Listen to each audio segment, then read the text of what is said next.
अस्सलामुअलैकुम guys, welcome back to my daily vlog. तो कैसे हैं आप सब लोग। आज मैं सुबह उठ गई, लेट उठी है आज मैं एक्चुअली। उठने के बाद क्योंकि मेरे हस्बैंड को थोड़ा सा लेट जाना था तो मैं बोली चलो अच्छा है, मुझे भी थोड़ा सोने का मौका मिल गया। तो फिर उठी, फटाफट से फ्रेश होके मैं बनाने लगी टिफ़िन और नाश्ता। और मैं बना रही थी उपमा। मेरे हस्बैंड ने बोले मुझे उपमा बनाने के लिए, बोले आज जल्दी से झटपट से क्या बना सकती हो। तो मैंने बोली उपमा बना सकती हूँ, बना देती हूँ। फिर उसके बाद में ये मिर्ची प्याज वगैरह जो भी है सब काट के रख दी। और ये यहाँ पे भून भी रहा था, भून चुका था एक्चुअली, नीचे से थोड़ा सा लग रहा था। फिर उसके बाद में इसको मैंने निकाल दी। निकालने के बाद इसमें ऑयल ऐड करी। ऑयल ऐड करने के बाद बेसिक से जो तड़का वाला मसाला है वो राई हो गया और कड़ी पत्ता। और उसमें मैंने एक दाल आती है येलो कलर की, छोटी सी दाल आती है, वो माछ की दाल के जैसी ही होती है। आई डोंट नो, मुझे उसका नाम पता नहीं आ रहा है, याद नहीं आ रहा है। आप देखोगे तो आप खुद समझ जाओगे। वो दाल डालने के बाद मिर्ची और प्याज डाल के मैंने बघार दी इसको। और ज़्यादा लाल नहीं करना है हमें, बस नॉर्मल सा ही पका पकाया सा रखना है, बस इसको हल्का सा वाइट हो जाए। फिर उसके बाद में बघार में हम डाल देंगे पानी।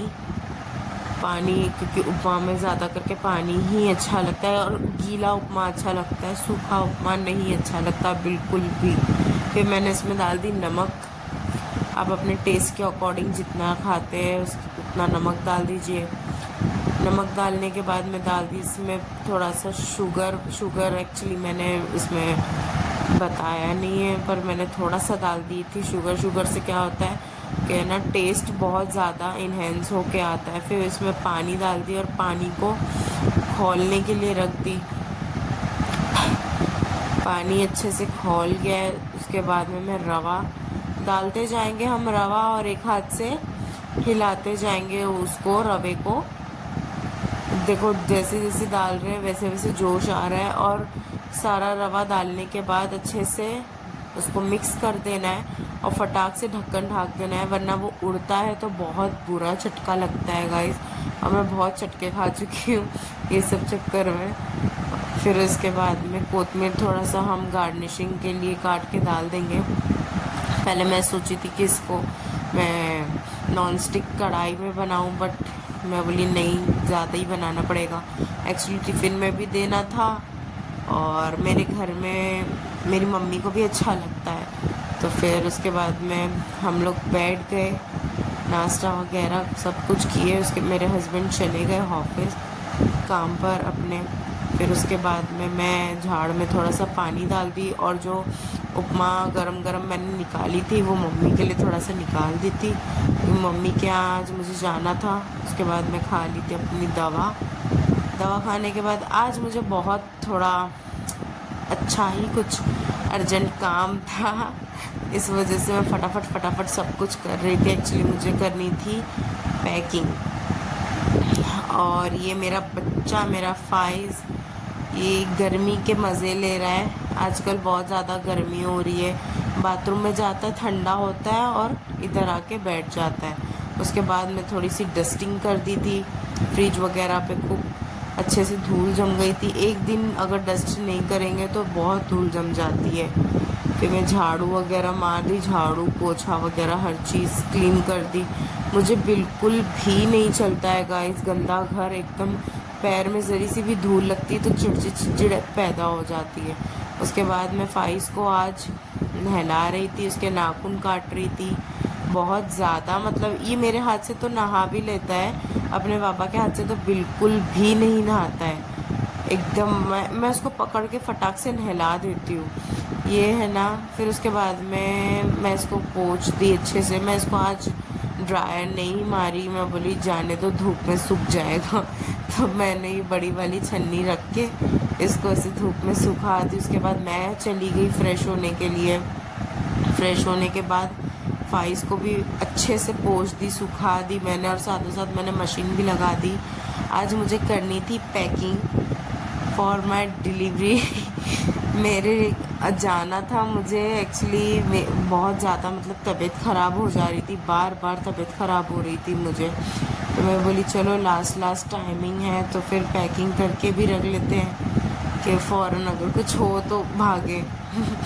उसके बाद मैं मेरे फाइज को कोम कर दी अच्छे से, उसका ब्रश से बाल निकाल दी, जो एक्स्ट्रा बाल उसके निकलते रहते हैं वो बाल मैंने उसके निकाल दी थी सारे। बहुत मज़े से करवाता है ये कंघी, एकदम लेट के बैठ के महाराजाओं की तरह सब अपने पूरे हेयर उसके।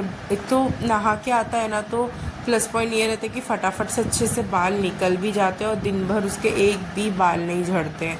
और माशाल्लाह से पहले से भी जब से ये बड़ा हुआ है तब से एक भी बाल इसके झड़ते नहीं हैं, क्योंकि हम लोग इसको है ना दूध नहीं देते एक्चुअली। जो दूध देते हैं, चावल रोटी ये सब देते हैं, उसके बाल बहुत ज़्यादा झड़ते हैं। फिर उसके बाद मैं चली गई अपनी मम्मी के घर, मेरे अब्बू आए थे मुझे लेने के लिए, मम्मी के यहाँ चली गई, पहुँच गई मैं मम्मी के वहाँ पर। मम्मी के यहाँ जाना था, उपमा भी लेके जाना था और प्लस मैं खाना वाना नहीं बनाई थी, तो मैं मम्मी के यहाँ वैसे भी डेली जाती ही हूँ कि अच्छा है बाजू में ही है तो सुकून मिल जाता है, थोड़ा चली जाती हूँ दिल बहल जाता है। फिर मैंने खाना खा ली और आज मेरी मम्मी शूट कर रही थी अपने रेसिपी। मम्मी बना रही थी आज खमन, वो ढोकला, इडली टाइप का दिखने वाला ऐसा ढोकला बना रही थी मेरी मम्मी, और यहाँ मेरी बहन शूट कर रही थी। बहुत ज़्यादा अच्छी तरीके, इतना टेस्टी बना था ना ढोकला कि मतलब जैसे बाहर का फेल हो, इतना टेस्टी बना था ढोकला। और प्लस जूसी बना था ढोकला, मीठा हल्का नमकीन तीखा, बहुत ज़्यादा टेस्टी। मैं भी मम्मी की कुछ हेल्प कर दी थी। उसके बाद में सारे ढोकले रखने के बाद इसको अच्छे से स्टीम दे देते हैं, और स्टीम देने से पहले इसका पानी 10 से 5 मिनट पहले पका लेते हैं ताकि इसमें भाप जम जाए।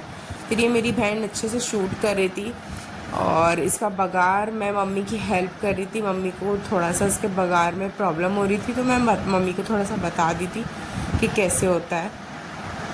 ये इतनी अच्छी तरीके से ये ढोकला बन के रेडी हो गया था, एकदम इडली की शेप में। एक्चुअली शेप कुछ भी हम दे सकते हैं, बट हमारे पास में साँचा था ना, इस वजह से हम लोग ने उसको इडली का शेप दे दिया। फिर उसके बाद में सब शूट होने के बाद मैं चली गई अपने घर।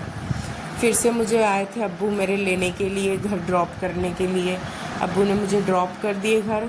आने के बाद मैं वहाँ से कुछ भी खा पी के नहीं आई थी, मेरा दिल ही नहीं चाह रहा था। खाना था उधर दाल चावल वगैरह, बट मुझे कुछ अच्छा ही नहीं लग रहा था। तो घर में मैगी थी और इसके बाद में अंडा और दूध वगैरह जो भी है ना, मैं मिक्स करके उसका मीठा पाव बना दी थी। और ये मेरे डैडी ने आज मुझे गिफ्ट की है बहुत प्यारी सी टोकरी बास्केट, इसमें हम फ्रूट वगैरह कुछ भी रख सकते हैं। फिर उसके बाद में मैं ये जो रहता है बैटर, मतलब मैंने इसमें मिल्क, अंडा और चीनी ये बना के खा ली थी, क्योंकि आज मेरे हस्बैंड आने वाले थे बहुत ज़्यादा लेट, तो फिर मैं ये बना के खा ली।